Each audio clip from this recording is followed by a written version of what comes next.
Caribbean सागर के बीच एक परिवार अपनी यॉट पर छुट्टियां मना रहा होता है। माँ जूलिया तैरने के लिए पानी में कूद जाती है। आराम करते समय उसे कुछ अजीब महसूस होता है, लेकिन क्योंकि आसपास कुछ दिखाई नहीं देता, वह सोचती है कि शायद उसका भ्रम होगा। कुछ सेकंड बाद वही अजीब एहसास फिर होता है। इस बार भी कुछ नजर नहीं आता, लेकिन अब वह घबरा जाती है और यॉट की तरफ तैरना शुरू करती है। तभी अचानक कोई उसकी टांग खींचने लगता है और वह मदद के लिए जोर जोर से चिल्लाने लगती है। उसकी बेटी कैसी हेडफोन लगाकर म्यूजिक सुन रही होती है, इसलिए उसे कुछ सुनाई नहीं देता। पति टॉम और बेटा बेन मछली पकड़ने में व्यस्त होते हैं। जूलिया पानी के ऊपर टिकने की कोशिश करती है, लेकिन मुंह में पानी जाने की वजह से चिल्लाना मुश्किल हो जाता है। थोड़ी देर बाद टॉम को एहसास होता है कि काफी देर से उसने जूलिया को नहीं देखा। वह यॉट पर उसे ढूंढता है और फिर अपनी पत्नी को खतरे में देख लेता है। वह बच्चों को बुलाता है, यॉट को उस तरफ ले जाता है और पानी में कूद जाता है। जल्दी से जूलिया तक पहुंचकर उसे संभालता है और यॉट की ओर तैरता है। बच्चे दोनों को ऊपर खींच लेते हैं। परिवार जूलिया को संभालता है, लेकिन जूलिया खुद को समझाती है कि शायद लहरों की वजह से ऐसा हुआ होगा।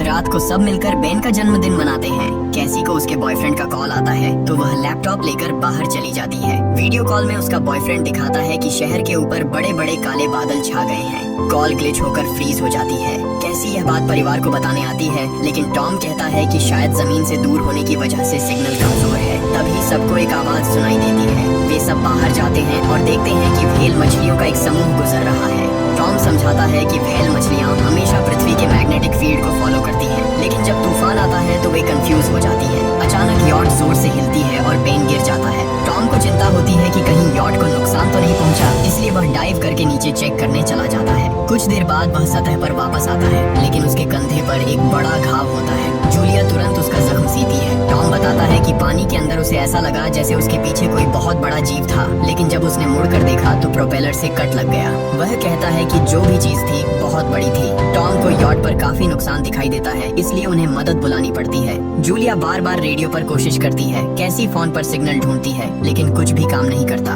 तभी कैसी को एक अजीब सा जीव दिखाई देता है और वह चिल्ला उठती है, लेकिन वह तो बस बेन होता है जो मास्क पहनकर मजाक कर रहा होता है। कुछ देर बाद यॉट पूरी तरह बंद हो जाती है और समुद्र के बीच में फंस जाती है। जूलिया रेडियो में एक आवाज सुनती है, लेकिन आवाज इतनी खराब होती है कि उसे कुछ समझ नहीं आता। टॉम परिवार को बताता है कि उनके पास सिर्फ 4 दिन का खाना पानी बचा है और अब उन्हें किसी मछली पकड़ने वाली नाव का इंतजार करना होगा।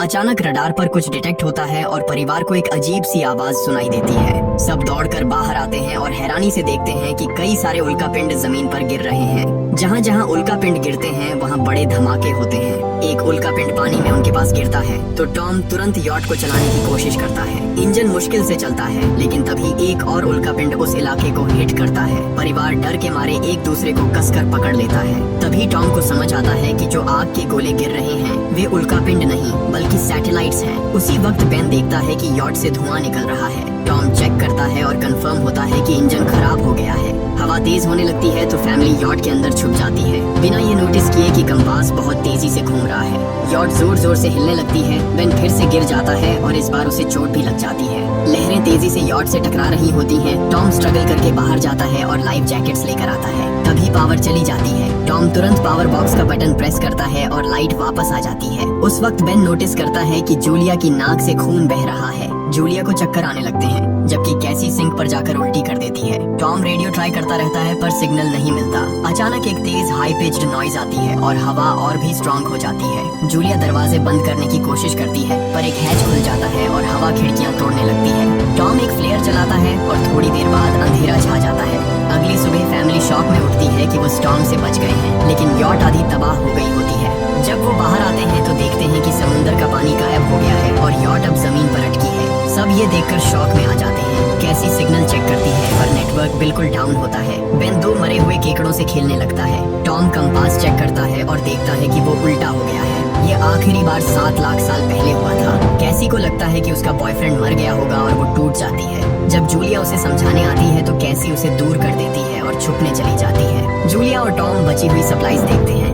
बेन अपने बर्थडे बलून्स एक पत्थर से बांध देता है ताकि शायद कोई बचा हुआ सर्वाइवर देख ले। टॉम फिर रेडियो ट्राई करता है और इस बार एक आदमी से कनेक्शन हो जाता है। उसका नाम नाव होता है और वो एक सबमरीन का कैप्टन होता है। उसकी सबमरीन भी लैंड पर अटक गई है। वो कंफर्म करता है कि मैग्नेटिक पोल्स रिवर्स हो गए हैं, इसलिए ओशन पीछे हट गया है और जमीन डूब गई है। वो कहता है कि उसने अभी तक और सर्वाइवर्स नहीं देखे और कम्युनिकेशन सिस्टम्स बिल्कुल डाउन हो गए हैं। वो मजीद ये भी कहता है कि पोल्स फिर रिवर्स होंगे और शायद एक हफ्ते में समुंदर वापस आ जाएगा। वो फैमिली को वार्न करता है कि जितना हो सके ऊंची जगह चढ़ जाओ, क्योंकि जब पानी वापस आएगा तो वो बहुत खतरनाक होगा। वो बोलता है उसका पार्टनर क्रैश में मारा गया और सबमरीन में बस 3 लोगों की ही जगह है। जूलिया और टॉम उससे कहते हैं कि प्लीज हमारे बच्चों को बचा लो। वो उन्हें अपने कोऑर्डिनेट्स दे देता है। टॉम कैलकुलेट करता है कि सबमरीन तक पहुंचने में 2-3 दिन लगेंगे। वो फैमिली से कहता है आज रात अच्छे से आराम कर लो, कल सुबह हम निकलेंगे। अगली सुबह फैमिली सामान पैक कर रही होती है, तभी टॉम को पास में कुछ हिलता हुआ दिखता है। वो एक लंगड़ा आदमी होता है जिसके हाथ में हार्पून होती है और साथ में एक कुत्ता लगातार भौंक रहा होता है। टॉम उसके पास जाता है और उसे पानी की बोतल देता है, लेकिन वो आदमी कुछ ऐसी भाषा में बोलता है जो टॉम समझ नहीं पाता।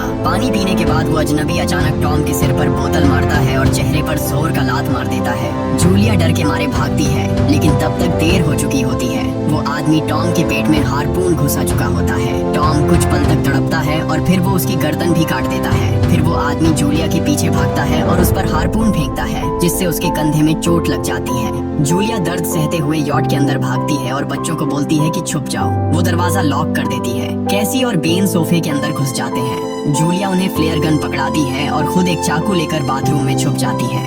वो आदमी दरवाजे पर जोर जोर से धक्के मारता है और आखिर अंदर घुस ही जाता है। पहले वो थोड़ा खाना उठाता है और फिर यॉट में इधर उधर ढूंढने लगता है, फिर बाथरूम की तरफ जाता है, लेकिन जूलिया समझदारी से एक छोटे छेद से बाहर निकल जाती है। वो आदमी सोचता है कि जूलिया भाग गई, लेकिन जैसे ही वो धीरे से निकलने लगती है, उसका कुत्ता उसे देख लेता है और भौंकने लगता है। कुत्ता उस पर झपटता है तो जूलिया चाकू से उसे मार देती है। कुत्ते की चीख सुनकर वो आदमी बाहर आता है और अपने कुत्ते की लाश देखकर आग बबूला हो जाता है। इस बीच जूलिया यॉट के दूसरे साइड से अंदर जाने की कोशिश करती है। वो ऊपर चढ़कर टूटी हुई खिड़की से अंदर घुसने लगती है, लेकिन वो आदमी पहले ही वहाँ पहुँच जाता है। वो उसे पकड़कर जोर से मुक्का मारता है, जिससे वो नीचे गिर जाती है। जूलिया फर्नीचर पकड़कर बचने की कोशिश करती है, लेकिन वो आदमी उसे लात मारकर दूर फेंक देता है। फिर वो उसकी कलाई पर पैर रख देता है ताकि वो चाकू छोड़ दे, और फिर उसके बाल पकड़कर उसका चेहरा जमीन पर दे मारता है और सोफे पर फेंककर उसका गला दबाने लगता है। बच्चे ये सब कुछ देख रहे होते हैं। कैसी बाहर निकलकर फ्लेयर गन चलाती है जो सीधा उस आदमी को लगती है। वो जल उठता है और यॉट में आग फैलने लगती है। बच्चे तुरंत भाग जाते हैं, लेकिन जूलिया वापस आती है। वो उसे एक किक मारकर गिराती है, मैप और बैग उठाती है और वहाँ से भाग जाती है। बेन और कैसी अपने पापा के पास जाकर रोने लगते हैं। जूलिया भी उनके साथ बैठ जाती है और तीनों मिलकर आंसुओं के साथ टॉम को आखिरी अलविदा कहते हैं। तभी वो डरावना आदमी फिर यॉट से बाहर निकल आता है तो फैमिली फिर से भागने लगती है। कुछ ही देर में यॉट एक बड़े धमाके के साथ उड़ जाती है। थोड़ी दूर चलने के बाद वो लोग एक छोटे से झरने के पास रुकते हैं ताकि थोड़ा आराम कर सकें। कैसी सोचती है कि शायद वो पागल आदमी उनके पास गुब्बारे देख कर आया था। ये सुनकर बेन खुद को कसूरवार मानने लगता है। जूलिया उसे समझाती है कि इसमें उसकी कोई गलती नहीं थी और सबको आगे बढ़ने को कहती है, क्योंकि वो आदमी अभी भी उनके पीछे है। रास्ते में एक छोटे तालाब के पास बेन एक मरी हुई हैमरहेड शार्क देखकर हैरान रह जाता है। तभी जूलिया नोटिस करती है कि वो आदमी फिर उनके करीब पहुंचने वाला है। सब लोग दौड़ पड़ते हैं और एक रेत के टीले से नीचे गिर जाते हैं, जहां उन्हें जहरीला कचरा दिखाई देता है। फैमिली सावधानी से उसे पार करती है और लगता है कि उन्होंने उस आदमी से पीछा छुड़ा लिया है। चलते चलते उन्हें बड़े बड़े मरे हुए सी एनिमल्स और समुद्र के नीचे जमा हुआ सारा प्लास्टिक दिखने लगता है। बेन धीरे धीरे चलने लगता है तो जूलिया समझ जाती है कि वो डिहाइड्रेशन के करीब है। वो सबको रुकने को कहती है। जब वो पानी की बोतल देखती है तो उसे झटका लगता है। बोतल में पानी लगभग खत्म हो चुका होता है। कैसी को एहसास होता है कि शायद उसने बोतल ठीक से बंद नहीं की थी। जूलिया गुस्से में चिल्लाती है कि उसकी लापरवाही की वजह से पानी खत्म हो गया। कैसी जवाब देती है क्या फर्क पड़ता है, वैसे भी हम बचने वाले नहीं हैं। दोनों के बीच लंबी बहस होती है, फिर भी फैमिली आगे चलती रहती है। कुछ देर बाद उन्हें एक क्रैश हुआ प्लेन मिलता है। अंदर कुछ हिलता डुलता देख सब डर जाते हैं, लेकिन वो सिर्फ कुछ पक्षी होते हैं। फैमिली तय करती है कि रात यहीं प्लेन के अंदर गुजारेंगे। वो थोड़ा सा स्नैक शेयर करते हैं और जूलिया को टॉम की जैकेट में एक फैमिली फोटो मिलती है, जिसे देखकर उसका दिल टूट जाता है। कैसी पूछती है, मॉम आप और डैड की लव स्टोरी क्या थी? जूलिया मुस्कुराकर बताती है, टॉम हॉस्पिटल में मेरा पेशेंट था। फिर एक दिन उसने फूल और एक प्यारी सी कविता देकर अपना प्यार जताया था। रात के बीच में कैसी प्लेन से बाहर जाती है। तभी वो डरावना आदमी उसे पीछे से पकड़ने की कोशिश करता है, लेकिन जूलिया अचानक पीछे से उस पर टूट पड़ती है और बार बार चाकू से वार करके उसे मार देती है। कैसी अपनी माँ को गले लगाकर शांत करती है। अगली सुबह उस आदमी की लाश पर कीड़े गुंड पड़े होते हैं।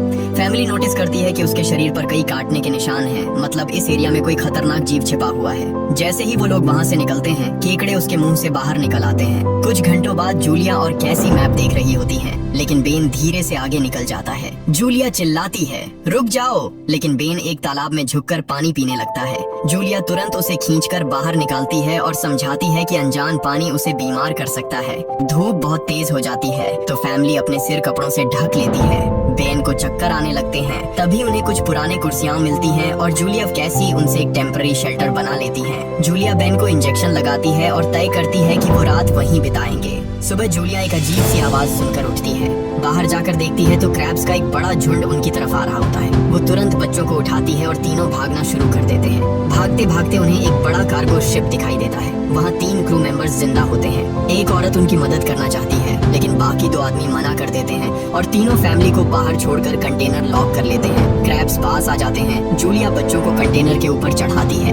खुद जब चढ़ने लगती है तो क्रैब्स उसके पैर को जोर से काट लेते हैं। बच्चे उसे खींचकर ऊपर चढ़ाते हैं, नहीं तो वो नीचे गिर जाती। कंटेनर के एक छेद से आधे क्रैब्स अंदर घुस जाते हैं। क्रू मेंबर्स फायरिंग शुरू करते हैं, लेकिन क्रैब्स उन पर हावी हो जाते हैं और दोनों को मार डालते हैं। आखिरी आदमी छत के होल तक पहुंचता है, लेकिन क्रैब्स उसे भी नीचे खींच लेते हैं और वो भी मर जाता है। जूलिया अपने जख्म पर पट्टी बांधती है और बेहोश हो जाती है। कुछ देर बाद जब वो उठती है तो खुद को रेत के तूफान के बीच अकेली पाती है। वो घबराकर बच्चों को ढूंढने लगती है। एक मरी हुई औरत का हथियार उठाती है और जोर जोर से चिल्लाती है। कैसी उसकी आवाज सुनकर लौट आती है और बताती है कि वो और बेन मदद ढूंढने गए थे, लेकिन कोई नहीं मिला। फिर दोनों बेन से मिलते हैं, जिसे एक खुला कंटेनर मिलता है जहाँ वो तूफान खत्म होने तक रुक सकते हैं। जूलिया टॉम का लाइटर निकालती है और अपने जख्म को जलाकर बंद करती है, जो बेहद दर्दनाक होता है। तूफान थमने के बाद उन्हें एक और कंटेनर मिलता है जिसमें बहुत सारी पानी की बोतलें होती हैं। बॉडीज चेक करते वक्त उन्हें एक रेडियो और एक गन भी मिलती है। जूलिया नाव से संपर्क करती है और बताती है कि मैप खो गया है। इस पर नाव बताता है कि उन पर आर्थ्रोपॉड्स ने हमला किया था। वो अब इसके जीव हैं, जो ऑक्सीजन की वजह से पूरी तरह पागल हो चुके हैं।